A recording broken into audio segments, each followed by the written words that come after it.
को वहां से ले गए थे और विक्रांत ने उसे धमकी दी थी कि वो राहुल के पापा विजय सिंह और उसका भाई विक्रांत राहुल को इतना कुछ सुनाकर वहां से चले जाते हैं। लेकिन राहुल भी अभी भी वहीं के वहीं खड़ा होकर सोचने लगता है, पापा ये सब क्या कह रहे हैं कि वो मेरे पापा नहीं है तो मैं किसका बेटा हूँ।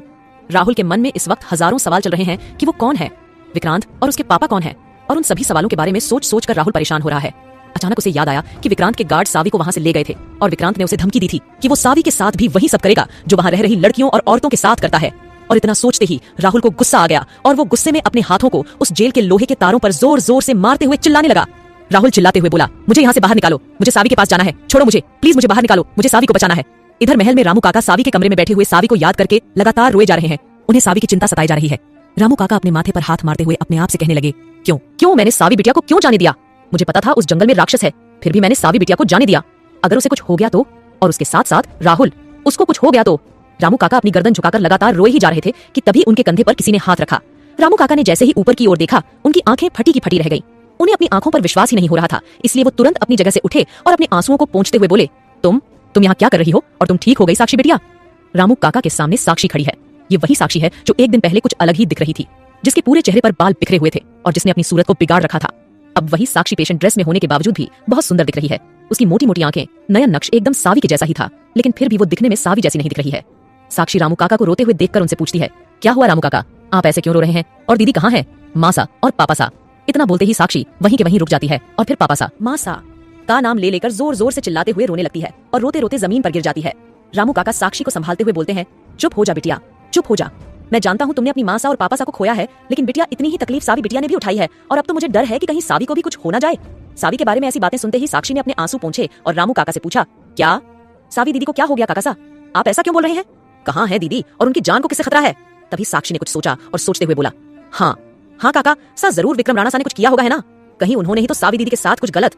साक्षी के मुंह से यह बात सुनते ही रामू काका के तो होश उड़ गए और उन्होंने चौंकते हुए पूछा, ये तू क्या कह रही है साक्षी बिटिया, राणा सा, लेकिन वो सावी बिटिया को कुछ क्यों करेंगे, वो तो सावी बिटिया से शादी करना चाहते हैं और जब से तुम्हारे साथ गलत हुआ था वही तो सावी बिटिया के साथ खड़ा है।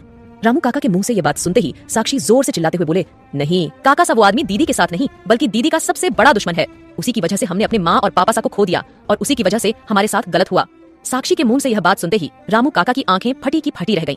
उन्हें विश्वास ही नहीं हो रहा था कि जो राणा सा अब तक सावी के कदम से कदम मिलाकर चल रहा था, उसी राणा सा ने सावी के माता पिता को मारा है। रामू काका चौंकते हुए बोले, लेकिन साक्षी बिटिया, इन सब के पीछे तो राहुल का हाथ है ना, तुम आखिरी बार महल से उसी के साथ गई थी ना। साक्षी ने रामू काका की तरफ देखा और कहा, क्या राहुल, नहीं काका सा, राहुल तो हमारा सबसे अच्छा और सच्चा दोस्त है और हम दोनों एक दूसरे से प्यार भी करते हैं।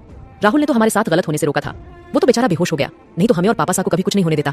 साक्षी के मुंह से ये बात सुनते ही काका साथ जमीन पर बैठ गए। साक्षी ने काका को संभालते हुए पूछा, इसका मतलब आप लोगों को तो असलियत का नहीं पता कि हमारा रेप करने वाला और माँ सा पापा सा को मारने वाला आदमी और कोई नहीं बल्कि राणा विक्रम है। तभी काका सा ने साक्षी की तरफ देखा और उसे वह सब कुछ बता दिया जो अब तक सावी के साथ हुआ, कि कैसे सावी ने साक्षी का बदला लेने के लिए राहुल से शादी की और 1 साल से उसके साथ ही रह रही थी। काका सा के मुंह से राहुल की शादी की बात सुनते ही साक्षी ने चिल्लाते हुए बोला, क्या दीदी ने राहुल से शादी कर ली, लेकिन हम राहुल से शादी करना चाहते थे, इसीलिए तो मैं, पापा सा, माँ सा और राहुल सब के सब हमारी शादी की बात करने जयपुर जा रहे थे। रामू काका ने चौंकते हुए पूछा, पर साक्षी बिटिया, राहुल जयपुर से तो नहीं था, तो फिर आप लोग वहाँ क्या करने जा रहे थे। सावी ने रामू काका को बताया, काका सा क्या आप जयपुर के राजा नूर सिंह को जानते हैं। रामू काका ने साक्षी के मुंह से नूर सिंह का नाम सुनते ही तुरंत बोला, हाँ बिटिया, नूर सिंह तो जयपुर क्या पूरे राजस्थान के सबसे बड़े राजा हैं, उनके आगे तो राजस्थान का कोई भी राजा नहीं टिक पाता, पूरे राजस्थान में उन्हीं का तो राज है।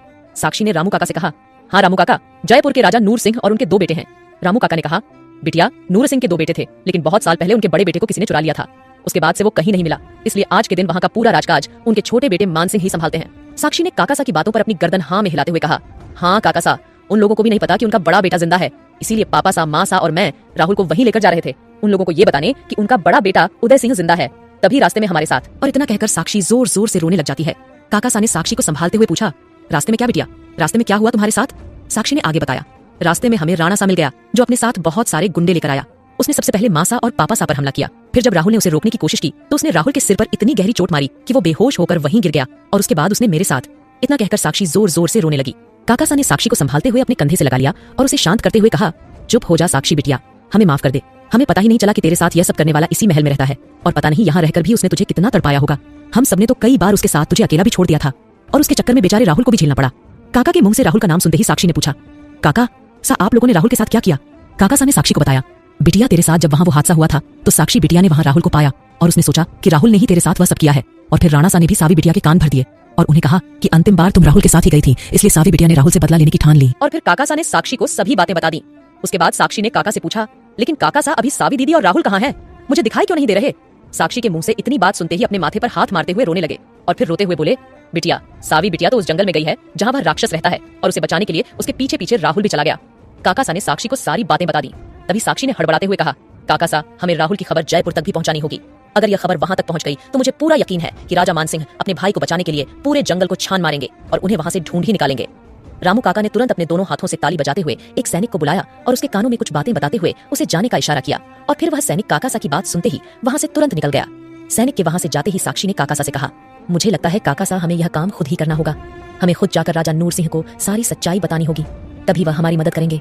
मुझे नहीं लगता कि वो हमारे सैनिक की बातों का विश्वास करेंगे। काकासा ने साक्षी की बातें सुनकर अपनी गर्दन हाँ में हिलाते हुए बोला, शायद तू ठीक कह रही है साक्षी बिटिया, हमें खुद वहां जाना होगा और वहां जाकर नूर सिंह और राजा मान सिंह को सारी सच्चाई बतानी पड़ेगी, तभी वो हमारी सावी और राहुल को ढूंढने में हमारी मदद करेंगे।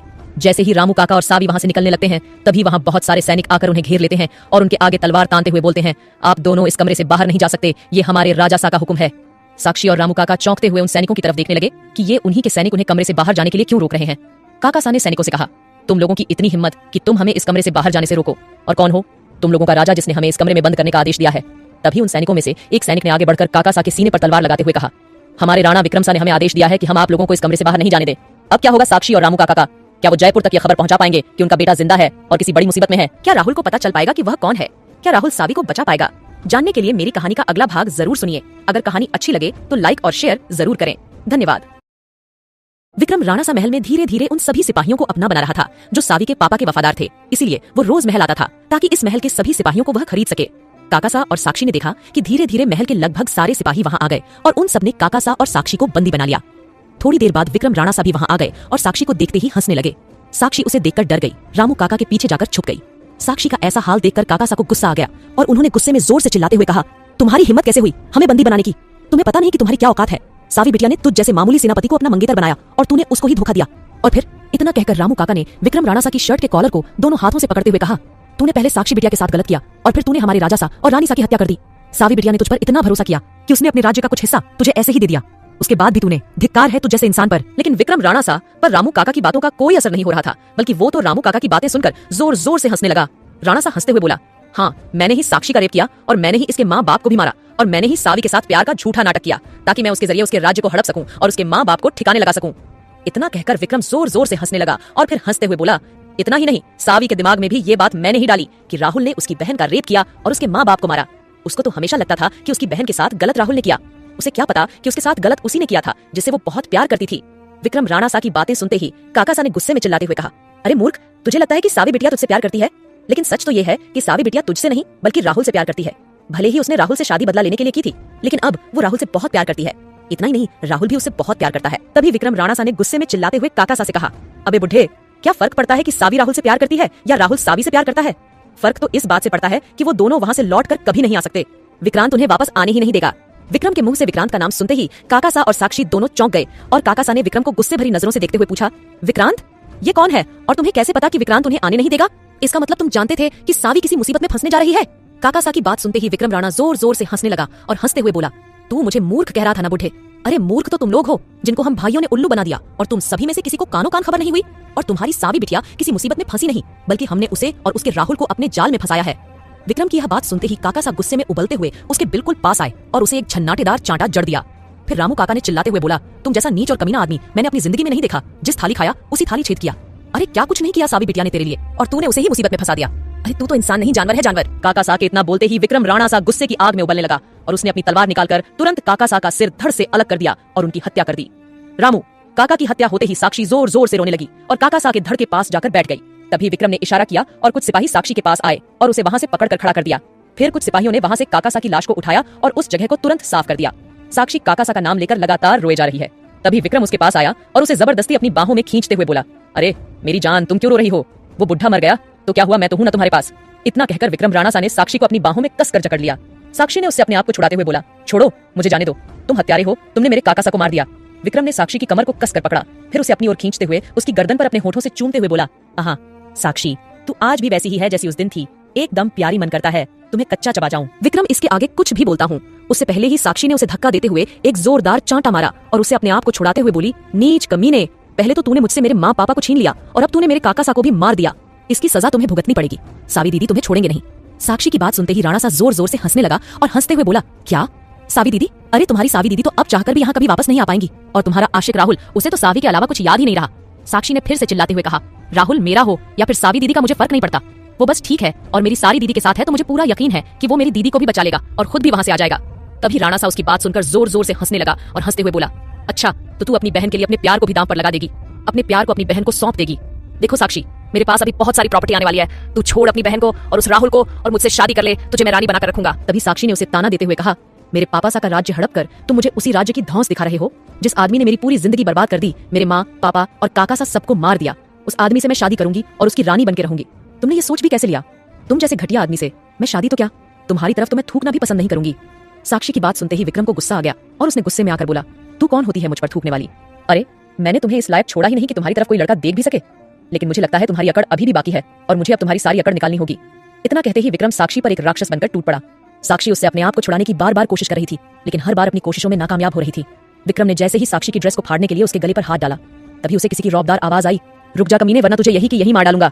विक्रम ने जैसे ही पीछे मुड़कर देखा तो उसके सामने सूट बूट पहने एक 6 फुट का नौजवान खड़ा था, जिसने अपने सिर पर एक पगड़ी बांध रखी थी।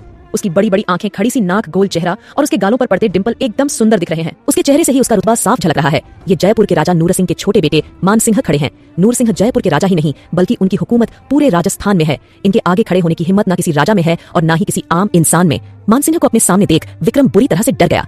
मान सिंह को देखते ही उसने तुरंत साक्षी के कपड़े से अपना हाथ हटाया और उसे अपनी बाहों में से भी छोड़ दिया। साक्षी ने जैसे ही मान सिंह को देखा, वह तुरंत दौड़ते हुए उसके पीछे जाकर छुप गई और उसके पीछे जाकर रोने लगी। मान सिंह वहां अकेला नहीं आया था, बल्कि उसके साथ उसके कई सिपाही भी थे और मान सिंह के सिपाहियों ने आकर राणा विक्रम को पकड़ लिया। तभी मान सिंह ने साक्षी की तरफ देखा तो वो उसके पीछे ही खड़ी थी। मान सिंह ने जैसे ही साक्षी की तरफ देखा, साक्षी सीधा उसके गले लग गई और रोते हुए कहने लगी, इस राणा सा ने मेरी माँ सा, पापा सा और काका सा तीनों को मार दिया और मेरे साथ गलत करके अब मेरे साथ शादी करना चाहता है। प्लीज मुझे इससे बचा लो, प्लीज। फिर इतना कहकर साक्षी मान सिंह के गले लगकर तेज तेज रोने लगी। मान सिंह ने साक्षी के बालों पर हाथ फेरते हुए उसे संभालते हुए कहा, आप चिंता मत करिए, ये आपसे शादी तो क्या आपकी तरफ देखने के लायक भी नहीं रहेगा। हम इसका ऐसा हाल करेंगे कि आज के बाद ये किसी लड़की की तरफ आंख उठाकर भी नहीं देख पाएगा। मान सिंह ने अपने सिपाहियों को ऑर्डर देते हुए कहा, इस आदमी को पकड़कर वहां सामने उस खंभे पर बांध दो और इसे मारना शुरू कर दो। इसे तब तक मारते रहो जब तक ये अपने मुंह से सारे गुनाहों को कबूल ना कर ले। फिर मान सिंह ने साक्षी की तरफ देखते हुए बोला, साक्षी, आपने हमारे पिता सा के पास संदेशा भिजवाया था कि हमारा भाई उदय सिंह जिंदा है और वो किसी जंगल में कैद है और हमारी भाभी सा भी वहां फंसी हुई है। प्लीज मुझे बताइए कि वो जंगल कहाँ है, ताकि मैं जल्दी से जल्दी वहां जाकर अपने भैया भाभी को वहां से छुड़वा सकूं। जैसे ही मान सिंह ने ये बात कही तो राणा विक्रम वहां बंधा हुआ ही जोर जोर से हंसने लगा और हंसते हुए बोला, तुमने यहाँ मुझे एक भी चोट दी तो उधर तुम्हारे भैया सा और भाभी सा का काम खत्म। मान सिंह तुरंत उसके पास गया और उसकी गर्दन को अपने हाथों से पकड़ते हुए उसे ऊपर उठा दिया और फिर चिल्लाते हुए बोले, कहाँ है हमारे भाई सा? कौन से जंगल में है? क्या किया है तुम लोगों ने उनके साथ और तुम कौन हो? विक्रम ने अपने हाथ पैर मारते हुए मान सिंह के आगे उसे छोड़ने की रिक्वेस्ट की तो मान सिंह ने उसे तुरंत छोड़ दिया। अपना गला छूटते ही विक्रम ने मान सिंह से कहा, तुम्हारे भैया और प्यारी भाभी मेरे पापा और भाई की कैद में है और तुम लोग चाहकर भी उन्हें नहीं बचा पाओगे। जब तक तुम वहां जाओगे तब तक तुम्हारी भाभी सा की इज्जत नीलाम हो चुकी होगी। विक्रम के मुंह से यह बात सुनते ही साक्षी के पैरों तले से जमीन खिसक जाती है। वो जहां खड़ी थी वहां से भागती हुई तुरंत विक्रम के पास आती है और उसके दोनों कोलर पकड़ते हुए उसे हिलाते हुए कहती है, नीच पापी, क्या किया तूने मेरी दीदी के साथ और ये क्या बोल रहा है तूने मेरी दीदी को, कहाँ है वो, प्लीज मुझे बता दो। तभी विक्रम ने हंसते हुए कहा, मजा आ गया तुम्हारी तड़फ देखकर साक्षी, तुम जितना अपनी बहन के लिए अभी तड़फ रही हो ना, उससे कहीं ज्यादा हम दोनों भाई तड़फे हैं। इसीलिए तो तुम लोगों की पूरी जिंदगी तबाह कर दी हम लोगों ने और ये सब कुछ राजा नूर सिंह और तुम्हारे पापा सा की वजह से हुआ है। लेकिन अब हम दोनों भाई तुम सबका खात्मा कर देंगे। हाँ हाँ हाँ। और इतना कहकर विक्रम जोर जोर से हंसने लगा। उसकी हंसी देखकर साक्षी अपनी बहन और राहुल के लिए डर गई। आखिर क्या होगा अब सावी और राहुल के साथ? क्या ये लोग उन्हें बचा पाएंगे या सावी के साथ कुछ गलत हो जाएगा? विजय सिंह, नूर सिंह और सावी के पापा के बीच क्या रिश्ता है? क्यों विजय सिंह उन दोनों का दुश्मन बना बैठा है? जानने के लिए सुनते रहिए बेपनाह, ओनली ऑन पॉकेट FM पर। राजा नूर सिंह को सालों बाद अपने बड़े बेटे उदय सिंह के बारे में कुछ पता चला था। जैसे ही उन्होंने यह खबर सुनी कि उनका बड़ा बेटा जिंदा है, उनकी खुशी का कोई ठिकाना ही नहीं रहा। उन्होंने मान सिंह से कहा, मान सिंह तुम जल्दी से जाओ और अपने भाई का पता लगाकर उसे पूरी इज्जत के साथ हमारे महल में लेकर आओ। राजा नूर सिंह ने अपनी खुशी जताते हुए जोर से कहा, आज कितने सालों बाद इस महल में खुशियां लौट आई हैं। बहुत जल्द मेरे दोनों बेटे मेरे साथ होंगे। आज सालों बाद उसके आने से इस महल में खुशियों की बौछार आ जाएगी। मान सिंह अपने पिता का आदेश पाते ही सेना की एक टुकड़ी के साथ वहां से निकल पड़ा था और साक्षी के बुलावे पर सीधा उसके महल पहुंच चुका था। महल पहुंचते ही मान सिंह ने साक्षी को विक्रम सिंह से बचाया। अपने महल से निकलते समय मान सिंह के मन में कहीं ना कहीं यही एक सवाल था कि कहीं वो सैनिक जो उसके भाई की खबर लेकर आया था वो झूठा तो नहीं था। लेकिन जैसे ही उसने महल पहुंचकर साक्षी को विक्रम सिंह का बंदी बना हुआ देखा तो उसे यकीन हो गया कि उस सैनिक की बातों में कोई तो सच्चाई जरूर है जो उन तक उदय सिंह के जिंदा होने की खबर लेकर आया था। मान सिंह ने विक्रम सिंह को बंदी बना लिया था और उसको बंदी बनाकर पूछ रहा था कि मेरा भाई उदय सिंह कहाँ है। लेकिन विक्रम सिंह मान सिंह की कोई भी बात सुने बिना बस लगातार एक व्यंग्यात्मक हंसी हंसे जा रहा था और हंसते हुए बस एक ही बात कह रहा था, तुम्हें तुम्हारा भाई कभी नहीं मिलेगा। हाँ हाँ। विक्रम सिंह के इस बर्ताव से मान सिंह परेशान हो गया था और अब उसका गुस्सा 7वें आसमान पर पहुंच गया। गुस्से में लाल पीना होते हुए मान सिंह ने अपनी तलवार मयान से निकाली और सीधा विक्रम सिंह की गर्दन पर लगाते हुए बोला, मैं तुझसे आखिरी बार पूछ रहा हूँ, बता दे मेरा भाई कहाँ है, वरना तेरी गर्दन धड़ से अलग हो जाएगी, फिर हंसते रहना अपनी हंसी। मान सिंह की आंखों में गुस्से की आग देखकर विक्रम सिंह थोड़ा डर गया और उसने डरते हुए कहा, अगर तुम मुझे मार दोगे तो अपने भाई भाभी, उफ, भाभी नहीं तुम्हारी पत्नी तक कभी नहीं पहुंच पाओगे। विक्रम के मुंह से यह बात सुनते ही साक्षी और मान सिंह दोनों के चेहरे की हवाइयां उड़ गईं। उसके मुंह से इतनी बड़ी बात सुनते ही मान सिंह ने तुरंत साक्षी की तरफ देखा और साक्षी से बोला, ये क्या बकवास कर रहा है। मान सिंह की यह बात सुनते ही विक्रम सिंह ने कहा, मैं कोई बकवास नहीं कर रहा हूँ। तुम्हारी जानकारी के लिए तुम्हें बता दूं कि सावी तुम्हारी भाभी नहीं बल्कि तुम्हारी पत्नी है, जिसने बचपन में तुम्हारे साथ 7 फेरे लिए थे। विक्रम के मुंह से यह बात सुनते ही मान सिंह ने फिर से साक्षी की तरफ देखा और आश्चर्य से पूछा, यह तुम क्या कह रहे हो, मेरी भाभी नहीं मेरी पत्नी, क्या बकवास कर रहे हो तुम। मान सिंह की बात सुनकर विक्रम सिंह एक बार फिर जोर जोर से हंसने लगा और तालियां बजा बजाकर मान सिंह को चिढ़ाते हुए कहने लगा, ये कोई बकवास नहीं है बे, ये एकदम सच है जो तेरे बाप ने तुझसे छुपा रखा है। विक्रम सिंह के मुंह से अपने पिता का नाम सुनते ही मान सिंह को फिर से गुस्सा आ गया और वो गुस्से में करते हुए अपने दांतों को पीसते हुए बोला, खबरदार जो अपनी गंदी जुबान से मेरे पिता का नाम भी लिया तो।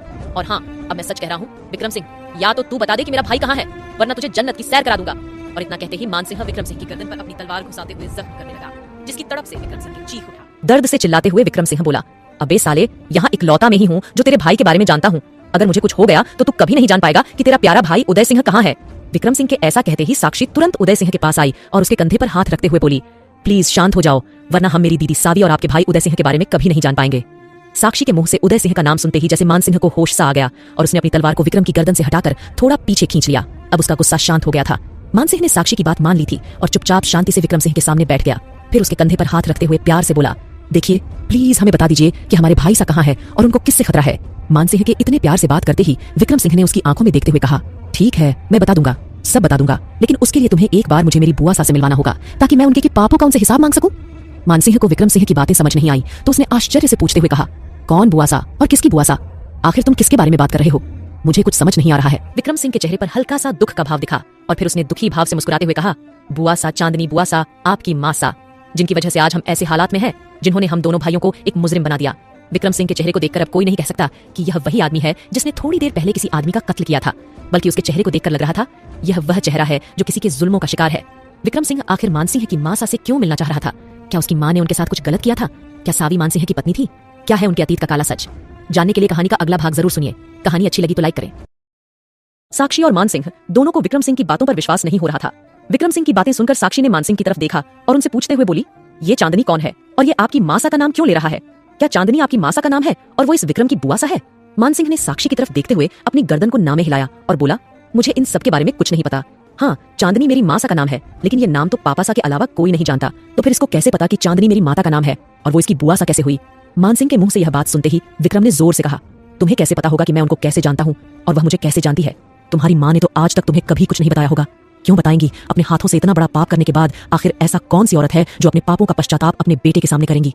ये बात कहते ही विक्रम सिंह के चेहरे की हाव भाव बदल गए और अब उसने गुस्से में आकर आगे बोला, अभी तुम्हें तो ये भी नहीं पता है कि तुम्हारी माँ सा कितनी बड़ी राक्षसी है। न जाने आज तक उसने हम जैसे कितनों के घर बर्बाद किए हैं और कितने हम जैसे भाइयों को एक खतरनाक जानवर बना दिया। मान सिंह को विक्रम सिंह की बातों पर गुस्सा आने लगा और वह तुरंत अपने हाथों से उसकी गर्दन को पकड़ते हुए गुस्से में बोला, खबरदार, जो बार बार मेरी माँ सा का नाम लिया और उन्हें गाली दी तो मेरी माँ सा एक बहुत अच्छी इंसान और बहुत अच्छी रानी सा है, पूरा राज्य उनकी बहुत इज्जत करता है। मान सिंह के द्वारा विक्रम सिंह की गर्दन पकड़ने पर विक्रम सिंह ने अपने आप को उससे छुड़ाने की कोशिश करते हुए बोला, मुझे मार देने से सच नहीं बदल जाएगा मान सिंह। सच यही है कि तुम अपनी माँ के कर्मों से अनजान हो और गलती से उसके कर्मों की सजा तुम्हें और तुम्हारे भाई सा को भुगतनी पड़ेगी। तुम यहाँ जितना मुझे तड़पाओगे उधर तुम्हारे भाई सा को उतनी ही तकलीफों का सामना करना पड़ेगा। अब तुम सोच लो तुम्हें क्या करना है। मान सिंह को एक बार जैसे फिर से कुछ याद आ गया हो, उसने तुरंत उसकी गर्दन छोड़ दी और 2 कदम पीछे हट गया। फिर धीमे से स्वर में बोला, ठीक है, मैं तुम्हें महल ले चलूंगा, लेकिन उससे पहले तुम्हें बताना होगा कि मेरे भाई सा कहाँ है और वो सुरक्षित है या नहीं। इधर राहुल, जिसका असली नाम उदय सिंह है, वो विजय सिंह की कैद में बंद होकर अपने आप को जेल से छुड़ाने की बार बार लगातार कोशिश किए जा रहा था। अनगिनत कोशिशों के बाद भी उदय सिंह जेल से निकल नहीं पा रहा था। इसलिए हार मानकर उदय ने अपने हाथ को पास ही की दीवार पर जोर से देकर मारा। तभी अचानक से उस दीवार में एक छोटा सा सुरंग जैसा रास्ता खुल गया। इस छोटी सी जेल में सुरंग को देखकर उदय हैरान हो गया। एक पल के लिए तो उसने सोचा कि कहीं ये सुरंग मेरे लिए कोई जाल तो नहीं बिछाया है, लेकिन अगले ही पल उसे सावी को बचाने का ख्याल आया और उसने बिना कुछ सोचे समझे सीधा अपने आप को सुरंग में घुसा लिया। वह सुरंग जमीन से काफी ऊंचाई पर थी, इसलिए काफी कोशिशें करने के बाद राहुल उसके अंदर घुस पाया। सुरंग के अंदर रेंगते हुए जैसे जैसे उदय सिंह आगे बढ़ रहा था, उसके दिल की धड़कन बढ़ रही थी। उसे डर था कि कहीं इस सुरंग से निकलते ही वह किसी बड़ी मुसीबत में ना फंस जाए। लेकिन फिर भी अपने मन में सावी को बचाने की उम्मीद लिए वह लगातार आगे बढ़ते जा रहा था। थोड़ी देर सुरंग में चलने के बाद उसके कानों में किसी के फुसफुसाने की आवाजें आने लगी। इन आवाजों में से एक आवाज उसकी जानी पहचानी सी लग रही थी। उदय सिंह ने जैसे ही उन आवाजों को शांति से सुनने की कोशिश की तो उसे समझ आ गया कि यह आवाज और किसी की नहीं बल्कि विक्रांत की है। विक्रांत की आवाज सुनते ही उदय सिंह के मन में एक ही सवाल की घंटी बजने लगी और वो अपने आप से कहने लगा, कहीं मुझे विक्रांत ने जानबूझकर तो इस कैद में बंद नहीं किया ताकि मैं सुरंग से होते हुए ठीक उसके कमरे से बाहर निकलने की कोशिश करूं और वो मुझे पकड़ ले। उदय सिंह अपने ख्याली पुलाव पका ही रहा था कि तभी उसे बाहर से किसी की साफ साफ आवाजें आने लगी। उदय ने कान लगाकर की कोशिश की तो पता चला वो वहां उसे कमरे में विक्रांत के अलावा कोई और आदमी भी मौजूद था जो विक्रांत से बातें कर रहा था। उसे आदमी ने विक्रांत से कहा, आज तुम्हारी वजह से मेरी एक मनोकामना पूरी हो जाएगी और इसके लिए तुम मुझसे जितना मांगोगे मैं तुम्हें उतने पैसे दूंगा। तुम्हें नहीं पता, जब से मैंने उस लड़की को पहली बार देखा था तब से मेरे ख्वाबों में वही आती है। मुझे रात भर सोने नहीं देती है, मन करता है बस उड़ के उसके पास चला जाऊं और आज तुमने उसे मेरे लिए। उस आदमी की आवाज से साफ साफ पता चल रहा था कि उसकी वर्षों की कामना आज पूरी होने जा रही थी। उसकी बातों में एक अलग ही खुशी झलक रही थी जो विक्रांत के आगे अपनी खुशी बयां कर रहा था। खुशी से झूमते हुए उस आदमी ने विक्रांत से कहा, विक्रांत तू नहीं जानता वो लड़की मेरे लिए क्या है। मैं पागल हूं उसके पीछे यार। तुझे तो पता है लाखों लड़कियां मेरे आगे पीछे घूमती हैं, लेकिन मुझे फर्क नहीं पड़ता। मुझे तो बस वही लड़की चाहिए, जैसलमेर की महारानी सावित्री देवी। उस आदमी के मुंह से सावी का नाम सुनते ही उदय सिंह का खून खौल उठा। अब उसे उस आदमी की सारी बातें समझ आ गई थी कि ये वही आदमी है जिसे विक्रांत आज सावी का सौदा करने वाला है। राहुल गुस्से में आकर अपनी दोनों मुट्ठियों को भींचते हुए दांतों को पीसने लगा और अपने आप से कहने लगा, कौन है ये आदमी जो मेरी सावी के पीछे पड़ा है। इसको जी नहीं पता कि शादी मेरी पत्नी है। एक बार मुझे यहाँ से बाहर निकलने दो, फिर देखो। उदय सिंह अपने आप में बड़बड़ा ही रहा था कि तभी उस सुरंग से बाहर वह बड़ा सा कमरा दिखता है जिसमें 2 टूटे हुए सोफों के अलावा और कुछ भी नहीं है। पूरा कमरा एकदम खाली है और उसी कमरे के एक कोने में विक्रांत उस आदमी के साथ ड्रिंक शेयर करते हुए बातें कर रहा है।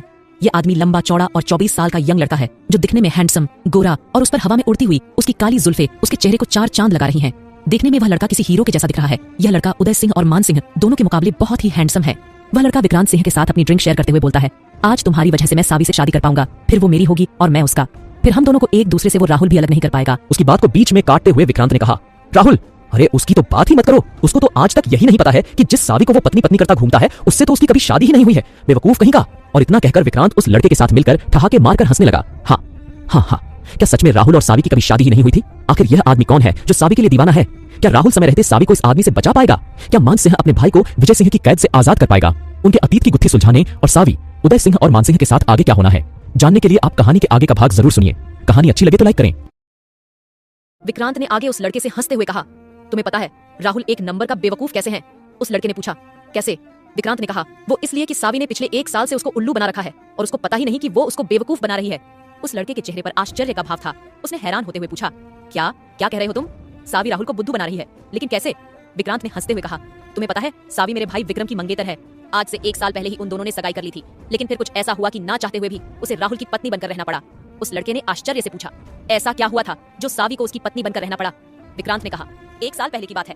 राहुल ने उसकी बहन साक्षी का रेप किया था और उसके माता पिता को मार दिया था और इत्तेफाक से ये सब होते हुए विक्रम ने देखा था। बस इसीलिए सावी ने डिसाइड किया कि वो अब राहुल को नहीं छोड़ेगी, लेकिन उसको मारने से पहले वह उसे तड़पाएगी। इसलिए वो 1 साल तक उसके घर रही ताकि राहुल को अपने प्यार में पागल कर सके और फिर उसे छोड़ दे। उस लड़के ने कहा, तो अब क्या क्या वह तुम्हारे भाई विक्रम से शादी करेगी? लेकिन तुमने तो कहा था तुम आज उसे मेरी दुल्हन के रूप में मुझे सौंप दोगे, तो फिर विक्रम? विक्रांत ने हंसते हुए उस लड़के की बातों का जवाब दिया और कहा, अरे मेरा भाई कौन सा उससे प्यार करता है, वो तो बस उसे इस्तेमाल कर रहा था। हमारा अपना कोई मकसद था और उससे तुम्हें कोई मतलब नहीं। तुम बताओ तुम उससे कैसे मिले और उसके लिए इतने बेताब क्यों हो? तुम तो मुंबई के सबसे बड़े होटल के बादशाह हो, तो फिर तुम्हें मामूली सी लड़की कैसे पसंद आई? ये लड़का जो इस वक्त विक्रांत के सामने खड़ा था, ये और कोई नहीं बल्कि मुंबई का सबसे बड़ा बिजनेस टाइकून आदित्य राठौर, जो आज के दिन मुंबई के सबसे बड़े 5 स्टार होटल के मालिक और सबसे बड़े बिजनेस टाइकून है। आदित्य ने मुस्कुराते हुए विक्रांत की बातों का जवाब दिया और बोला, पहली बार मैंने उसे अपने होटल में देखा था जब उसने हमारे होटल का सबसे बड़ा और सबसे महंगा कमरा बुक किया था। उस कमरे में या तो कोई मंत्री ठहरता था या कोई हीरो। विक्रांत ने पूछते हुए बोला, क्या तुम्हें पता नहीं था कि वह जैसलमेर की महारानी है जो ऐसा एक कमरा तो क्या 10 कमरे में बुक करवा सकती है? आदित्य ने अपनी गर्दन नामे हिलाते हुए बोला, नहीं, मुझे नहीं पता था कि वो कहीं की रानी है या कोई और। मुझे तो ये बात पर अपने स्टाफ से ही पता चली थी, लेकिन सावी ने अपने मुंह से किसी को नहीं बताया कि वह जैसलमेर की महारानी सावित्री देवी है। आदित्य के चेहरे पर एक मुस्कुराहट सी आ गई और मुस्कुराते हुए उसने कहा, मैंने जब उसको होटल में पहली बार देखा था मुझे तभी वह भाग गई थी। दुनिया भर की लड़कियां मेरी एक झलक के लिए मरती हैं, लेकिन सावी ने मेरी तरफ देखकर भी मुझे अनदेखा कर दिया। उसकी यही बात मेरे दिल को खटक गई और बस तभी सोच लिया कि चाहे कुछ भी हो जाए इस लड़की को तो मैं हासिल करके रहूंगा। भले ही मैं उसकी जिंदगी में अपने लिए जगह ना बना पाऊं, लेकिन एक रात के लिए तो उसको अपना बना ही सकता हूं। सुरंग के अंदर बैठा हुआ उदय सिंह उनकी यह सब बातें सुनकर गुस्से की आग में जल रहा था। उसे उन सब की बातों पर विश्वास ही नहीं हो रहा था कि वह सावी जो कभी उसके सामने तक नहीं बोलती थी और जो उसके इतने दुख देने पर भी उसको छोड़कर नहीं गई, वही सावी धोखेबाज है। उदय सिंह ने अपने आप से कहा, कहीं ये लोग मुझे गुस्सा दिलाने के लिए तो ये सब बातें नहीं बोल रहे। शायद इन लोगों को पता है कि मैं सुरंग के अंदर हूँ और वो चाहते हैं कि मैं गुस्से में यहाँ से बाहर निकलूं और वो मुझे पकड़ ले। इधर मानसिंह ने विक्रम राणा सा की बात मानते हुए उससे कहा, ठीक है, मैं तुम्हें अपने महल ले चलूंगा, लेकिन उससे पहले मुझे अपने पापा सा की परमिशन लेनी होगी। अगर उन्होंने हाँ कहा तो ही हम महल चलेंगे। उसकी इस बात पर विक्रम ने हामी भरते हुए अपनी गर्दन हिलाई और कहा, ठीक है, तुम्हें जो करना है करो, बस मुझे एक बार तुम्हारी माँ सा से मिलना है। आखिर मैं भी तो देखूं कि जिस औरत की वजह से हमने बचपन से इतनी दुख झेले हैं वह दिखती कैसी है और वो अपने इस बदकिस्मत भतीजे को पहचानती है या नहीं। तुरंत मानसिंह ने अपनी जेब से मोबाइल फोन निकाल और अपने पापा सा के पास फोन मिलाते हुए कहा, पापा सा, यहाँ कोई विक्रम सा है जो अपने आप को विजय सिंह का बेटा बता रहा है और कह रहा है कि हमारे बड़े भाई उदय सिंह उसके पिता के कब्जे में है और अगर हम इसको आपके महल ले आते हैं तो ये हमारे भाई सा को छोड़ देंगे। वो मानसिंह आगे कुछ भी बोलते हैं उससे पहले ही दूसरी तरफ से आवाज आती है, क्या वो विजय सिंह है जिसने हमारे बेटे को हमसे चुराया था? ठीक है मानसिंह, तुम बिना देरी किए उस कपट्टी विजय सिंह के बेटे को यहाँ लेकर आओ, हमें भी कुछ सालों पुराने हिसाब चुकता करने हैं। अपने पिता के मुंह से विजय सिंह का नाम सुनकर मानसिंह को हैरानी हुई और उसने फोन काटकर आश्चर्य भरी निगाहों से साक्षी की तरफ देखा और बोला, शायद विक्रम ने जो कुछ भी कहा उसमें से कुछ तो ऐसा है जो हमारे अतीत से जुड़ा हुआ है और इसके बारे में यह विक्रम कुछ न कुछ तो जानता है। साक्षी ने मानसिंह की तरफ देखा और हैरान होते हुए बोली, क्या आपने अभी महाराज नूर सिंह से बात की है? उन्होंने क्या कहा? क्या वो विक्रम सिंह को जानते हैं? मानसिंह ने अपनी गर्दन को ना में हिलाते हुए कहा, नहीं पापा सा, विक्रम सिंह को तो नहीं जानते, लेकिन हाँ, इसके पिता विजय सिंह को जरूर जानते हैं। पता नहीं उन्होंने ऐसा क्यों कहा कि मुझे विजय सिंह से अपनी कुछ पुराना हिसाब चुकता करना है। आखिर ऐसा क्या है जो यह लोग जानते हैं लेकिन हम नहीं जानते? मानसिंह आगे कुछ भी बोलते उससे पहले ही साक्षी ने मानसिंह के कंधे पर हाथ रखा और बोली, अब आप देर मत कीजिए, जल्दी से इस विक्रम को जयपुर ले चलिए, वरना कहीं इसके पिता सा हमारी दीदी और आपके भाई उदय सिंह को मार न डालें। साक्षी की बात मानते हुए मानसिंह ने पीछे मुड़कर अपने सिपाहियों की तरफ कुछ इशारा किया और इशारा करते हुए बोले, इसको उठाओ और गाड़ी में डालकर तुरंत गाड़ी स्टार्ट करो, हमें अभी के अभी निकलना है। मानसिंह के ऐसा कहते ही 3-4 सिपाही आगे आए और रस्सियों से बंधे हुए विक्रम सिंह को खोलकर बाहर की तरफ ले जाने लगे। तभी मानसिंह ने पीछे से आवाज देते हुए कहा, रुको, जाने से पहले तुम अभी के अभी अपने पिता के पास फोन करो और उन्हें बोलो कि हम तुम्हें महल लेकर जा रहे हैं, तो मेरे भाई सा और इनकी दीदी सावी को कुछ नहीं होना चाहिए। मानसिंह की बात सुनकर विक्रम पीछे मुड़ा और पीछे मुड़कर अपनी जेब से फोन निकलते हुए फोन पर बोला, पापा, हम लोगों का मकसद पूरा हो गया है। आपने जैसा डिसाइड किया था, नूर सिंह का छोटा बेटा मानसिंह मुझे महल ले जाने के लिए तैयार है, इसलिए आप उन दोनों को लेकर वहां से सीधा जयपुर के महल आ जाइए। फोन के दूसरी तरफ विजय सिंह के चेहरे पर एक शैतानी हंसी दिखाई देने लगी। वह जोर जोर से हंसते हुए बोला, आज वो दिन आ गया जिसका मुझे बरसों से इंतजार था। आखिर राजा नूर सिंह ने मुझे अपने महल में आमंत्रण भेज दिया। सालों पहले उसने जो मेरे साथ किया था, आज मुझे उसका हिसाब चुकता करना है। ऐसा कहकर विजय सिंह जोर जोर से हंसने लगा। क्या विजय सिंह और नूर सिंह दोनों एक दूसरे को जानते थे? क्या सच में विजय सिंह नूर सिंह का साला था? क्या था विजय सिंह का मकसद और इन दोनों को आखिर कौन से हिसाब चूकते करने थे? क्या उदय सिंह सावी की सच्चाई जानकर उसे नफरत करने लगेगा? क्या उदय का प्यार एक बार फिर से नफरत में बदल जाएगा? जानने के लिए सुनते रहिए बेपनाह नफरत, ओनली ऑन पॉकेट FM पर। विक्रम राणा सा ने जैसे ही अपने पिता के पास फोन करके उदय सिंह और सावी को महल लाने की बात, इस बात से मानसिंह को थोड़ी तसल्ली हो गई और उसने अपने हाथों से इशारा करते हुए अपने सैनिकों से कहा, अब इसे लेकर चलो, हमें अभी जयपुर के लिए निकलना होगा। वहां तक पहुंचते पहुंचते करीब 7 से 8 घंटे लग जाएंगे। सिपाहियों ने मानसिंह का आर्डर मानते हुए विक्रम को कसकर पकड़ा और उसे वहां से बाहर ले जाते हुए गाड़ी में पटक दिया और सभी वहां से अपनी अपनी गाड़ियां स्टार्ट करते हुए निकल लिए। वहां लगभग 5 गाड़ियां थीं, उनमें से 2 गाड़ियां आगे और 2 गाड़ियां पीछे और बीच में मानसिंह की गाड़ी चल रही थी, जिसमें साक्षी और मानसिंह दोनों फ्रंट सीट पर बैठे हुए थे। रास्ते में गाड़ी की खिड़कियां खोलने की वजह से साक्षी के बाल उसके चेहरे पर पड़ने लगे। अब तक मानसिंह ने साक्षी की तरफ ध्यान से नहीं देखा था, लेकिन जैसे ही उसकी नजरें उसके चेहरे पर पड़ी तो वहीं जम गई। ना चाहते हुए भी मानसिंह अपनी नजरों को साक्षी से हटा नहीं पा रहा था। साक्षी दिखने में अपनी बहन जैसी ही खूबसूरत थी, लेकिन फर्क सिर्फ इतना था कि सावी साक्षी से ज्यादा गोरी थी, लेकिन साक्षी थोड़ी सी सांवली थी। पर सांवली होने के बावजूद भी उसके चेहरे पर एक अलग ही चमक रहती थी। सुबह की खिली हुई धूप में साक्षी किसी मॉडल से कम नहीं दिख रही थी। मानसिंह की नजरें उसके चेहरे पर ही अटक गई थीं। साक्षी ने जैसे ही मानसिंह की तरफ देखा तो उसके दिल की धड़कन बढ़ गई। वैसे तो साक्षी ने मानसिंह की नजरों को पहचान लिया था कि वो उसे गंदी नजरों से नहीं देख रहा था, लेकिन साक्षी 1 साल पहले हुई घटना के बाद से इतनी डर गई थी कि वो किसी भी मर्द के पास बैठने तक में संकोच करती थी। साक्षी ने मानसिंह की तरफ देखकर डरते हुए कहा, कि क्या हुआ, आप हमें ऐसे क्यों देख रहे हैं? कि क्या आप? साक्षी इससे आगे कुछ भी बोलती उससे पहले ही मानसिंह ने बोला, सॉरी अगर तुम्हें बुरा लगा हो तो, लेकिन पता नहीं मेरी नजरें कैसे तुम पर चली गई और फिर तुम इतनी सुंदर हो कि तुमसे नजर हट ही नहीं रही थी। सॉरी, आगे से ऐसा नहीं होगा। मानसिंह के मुंह से ये बात सुनकर साक्षी को थोड़ी तसल्ली मिली और उसने मानसिंह की तरफ देखते हुए कहा, सॉरी, मैं पता नहीं कैसे आपको गलत समझ रही थी। वो एक्चुअली 1 साल पहले जो विक्रम ने मेरे साथ। साक्षी आगे बोलने जा रही थी, लेकिन तभी मानसिंह ने उसके बात को बीच में ही काटते हुए कहा, अरे हाँ, आप बता रही थी कुछ। 1 साल पहले विक्रम ने क्या किया था आप लोगों के साथ? मैंने आपकी बातों पर ध्यान नहीं दिया, क्या फिर से बताएंगी? साक्षी की आंखों से आंसू बहने लगे। तभी मानसिंह ने साक्षी के हाथ पैर हाथ रखा और उसे सांत्वना देते हुए बोला, अच्छा अगर आपको नहीं बताना तो आप मत बताइए, लेकिन प्लीज रोइए मत। और फिर मानसिंह ने जैसे ही साक्षी के आंसू पोंछने के लिए अपना हाथ आगे बढ़ाया, तब तक अचानक उसकी कार का बैलेंस बिगड़ गया और कार किसी गड्ढे में जाकर गिर कर चुकी थी। तभी मानसिंह का सिर उस गाड़ी के हैंडल से टकराया और दूसरी तरफ साक्षी का सिर उस खिड़की के कांच पर जा लगा और खून में लथपथ साक्षी दर्द से कराहने लगी। मानसिंह का सिर गाड़ी के हैंडल पर टिका था, इस वजह से उसके सिर पर भी खून आ रहे थे, लेकिन मानसिंह ने अपनी तरफ ध्यान न देते हुए साक्षी को संभालते हुए कहा, तुम ठीक हो ना साक्षी? क्या हुआ, तुम बोल क्यों नहीं रही? मानसिंह इतना कहते ही अपनी आंखें बंद करने लगा और बेहोश हो गया। तभी वहां उसके सिपाही आए और उन लोगों को उठाकर दूसरी गाड़ी में डालते हुए अस्पताल पहुंचा दिया। जब मान सिंह की आंखें खुली तो उसने अपने आप को किसी गंदे से अस्पताल के टूटे से बेड पर पाया। ये एक गंदा सा कमरा था जिसमें जगह जगह पर कूड़ा बिखरा पड़ा था। मान सिंह ने जैसे ही अपने चारों तरफ देखा उसने अपनी नाक बंद कर ली और गुस्से में बोला, छी कितनी गंदी बदबू है, मैं यहाँ कैसे आया। और इतना कहते हुए मान सिंह झटके से अपने बिस्तर से उठ गया। तभी उसके सिर में दर्द हुआ। उसने जैसे ही अपने सिर को पकड़ा तो उसके सिर पर पट्टी बंधी हुई थी। तभी उसे याद आया कि कुछ समय पहले उसका एक्सीडेंट हुआ था और साक्षी भी उसके साथ ही थी। मान सिंह तुरंत अपने बेड से उठकर बाहर आया। उसने देखा कि बाहर 2 सिपाही उसके कमरे के बाहर पहरा दे रहे थे। मान सिंह ने उन दोनों पर चिल्लाते हुए कहा, तुम लोगों ने मुझे कैसी जगह एडमिट किया है? यहाँ ना तो सोने के लिए बेड अच्छा है और ना ही ये कमरा। उन दोनों गार्ड्स में से एक बोला, माफ करिएगा हुकुम साहब, लेकिन हम जिस जगह एक्सीडेंट हुए थे उसके सबसे करीब यही हॉस्पिटल था, इसलिए हमें ना चाहते हुए भी आपको यही लाना पड़ा। तभी मान सिंह को कुछ याद आया और उसने अपना स्वर बदलते हुए पूछा, साक्षी कहाँ है? क्या उसे भी चोट लगी है? दोनों गार्ड्स ने ये बात सुनकर अपनी गर्दन झुका ली और फिर उनमें से एक गार्ड डरते हुए बोला, हुकुम साहब, वो साक्षी को डॉक्टर ने आईसीयू में शिफ्ट किया है। वो लोग बोल रहे हैं कि उनका बचना मुश्किल है। क्या तुम क्या बकवास कर रहे हो? साक्षी आईसीयू में? और इतना कहते हुए मान सिंह वहां से निकलकर आईसीयू की तरफ बढ़ने लगा। पीछे से वो दोनों सिपाही चिल्लाते रहे, रुकिए हुकुम साहब, रुकिए, अरे आपको बहुत चोट लगी है, आपको आराम करने की जरूरत है। लेकिन मान सिंह उन दोनों की बात सुने बिना ही आगे बढ़े जा रहा था कि तभी उसकी नजरें सामने आईसीयू में पड़ी जहां बहुत सारे डॉक्टरों की भीड़ लगी हुई थी। मान सिंह जल्दी जल्दी उन डॉक्टरों के पास पहुंचा और सीधा उनसे जाकर बोला, तुम लोगों ने साक्षी को आईसीयू में शिफ्ट किया, लेकिन क्यों? डॉक्टर ने अपनी गर्दन नीचे झुका ली। फिर उनका सीनियर आगे आकर बोला, माफ कीजिएगा हुकुम साहब, लेकिन वो लड़की। मान सिंह ने रोकदार आवाज में कहा, क्या क्या वो लड़की? आगे बोलोगे या मुंह में दही जमा कर बैठे हो? तभी डॉक्टर ने दबी आवाज में कहा, जी हुकुम साहब, वो उस लड़की को अभी तक होश नहीं आया है, पता नहीं वो ठीक होगी या नहीं, हमें उनके बचने के चांस नहीं दिख रहे। डॉक्टर के मुंह से यह बात सुनकर मान सिंह का गुस्सा तेज हो गया और उसने गुस्से में चिल्लाते हुए कहा, तुम डॉक्टर हो ना, अपना काम करो और उसे ठीक करो। अगर साक्षी को कुछ भी हुआ तो तुम लोग मेरे गुस्से से नहीं बचोगे। तभी उनमें से एक अधेड़ उम्र का डॉक्टर आगे आया और बोला, सॉरी सर, पर हम ये नहीं कह रहे कि वह लड़की जिंदा नहीं बचेगी, हम तो बस इतना कह रहे हैं अगर वो बचेगी तो शायद वो अपनी पिछली जिंदगी को भूल जाए। डॉक्टर की यह बात सुनकर पहले तो मान सिंह को दुख हुआ, लेकिन फिर साक्षी की जिंदगी बचने की बात सुनकर मान सिंह ने कहा, ठीक है, फर्क नहीं पड़ता कि उनकी याददाश्त रहेगी या नहीं रहेगी, आप बस उनको बचाने की कोशिश कीजिए, आगे हम देख लेंगे। और इतना कहकर मान सिंह वहां से निकलते हुए अस्पताल के बाहर आ गए। वहां आकर उन्होंने अपनी घड़ी में टाइम देखा और फिर अपने फोन से फोन मिलाते हुए बोले, काका सा, आप पापा को बता दीजिए हमारा एक्सीडेंट हो गया था। और वो मान सिंह आगे कुछ भी बोलते हैं उससे पहले ही दूसरी तरफ से एक आदमी बोला, हमें सब पता है, तुम टेंशन मत लो, तुम आराम से अस्पताल में रेस्ट करो और जब ठीक हो जाओ तभी आना। मान सिंह ने बोला, लेकिन वो उदय सिंह भाई साहब। मान सिंह अपनी बात पूरी कर पाता उससे पहले ही दूसरी तरफ से आवाज आई, तुम चिंता मत करो, तुम्हारे भाई साहब और उनकी पत्नी दोनों यहाँ पहुंच चुके हैं। इतना सुनते ही मान सिंह के चेहरे की हवाइयां उड़ गई और उसने बोला, क्या वो दोनों वहां पहुंच चुके हैं? लेकिन अभी तो 4 घंटे हुए हैं, तो फिर वह लोग जैसलमेर से वहां तक 4 घंटे में कैसे पहुंच गए? क्या वो आदमी जो फोन पर बोल रहा था वो सच था?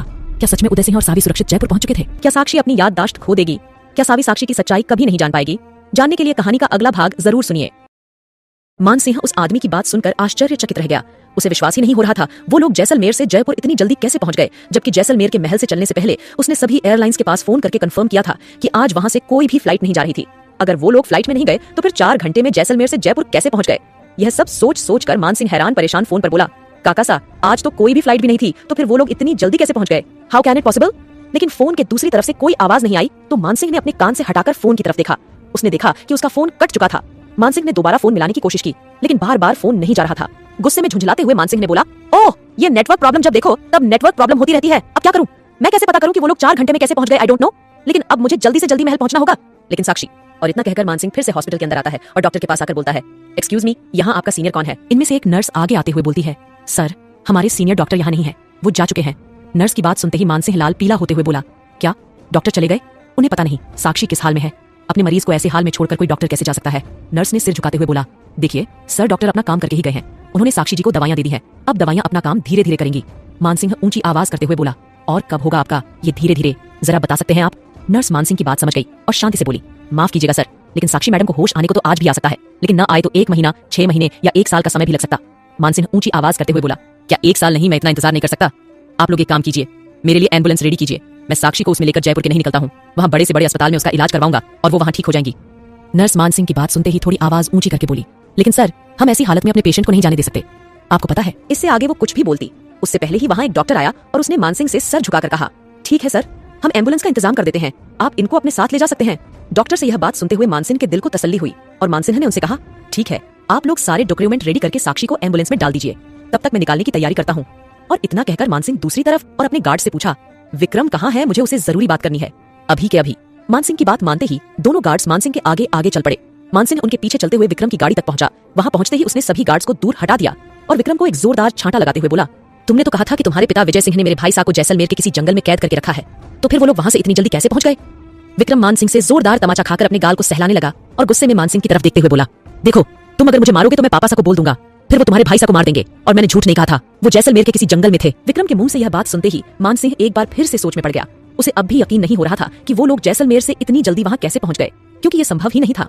मान सिंह इस बारे में सोच रहा था कि तभी किसी ने पीछे से आकर कहा, सर एम्बुलेंस रेडी है और हमने साक्षी मैडम को भी उसमें लिटा दिया है, आप लोग अभी निकल सकते हैं। मान सिंह ने पीछे मुड़कर देखा तो ये वही नर्स थी जिससे वो अभी बात करके आया था। मान सिंह ने उसकी तरफ देखते हुए बोला, थैंक यू सिस्टर। और इतना कहकर मान सिंह ने अपने सभी गार्ड्स को चलने के लिए इशारा किया।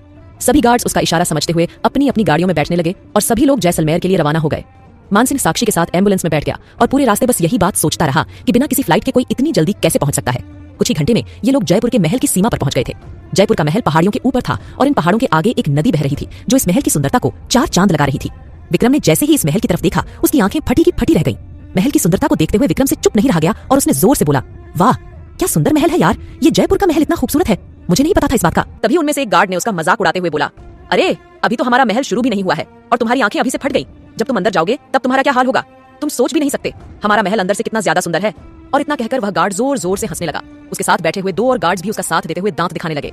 जैसे जैसे वो लोग महल की सीमा को पार करके अंदर की ओर जा रहे थे वैसे वैसे विक्रम अपनी आंखों को फाड़ फाड़ कर देखने लगा, जैसे उसने इस जगह से खूबसूरत जगह आज तक ना देखी हो। अपने महल की सीमा में प्रवेश करते ही सभी गार्ड्स ने एक लंबी सांस ली, लेकिन मान सिंह ने यह भी नहीं देखा कि वह अपनी सीमा पार कर चुके हैं।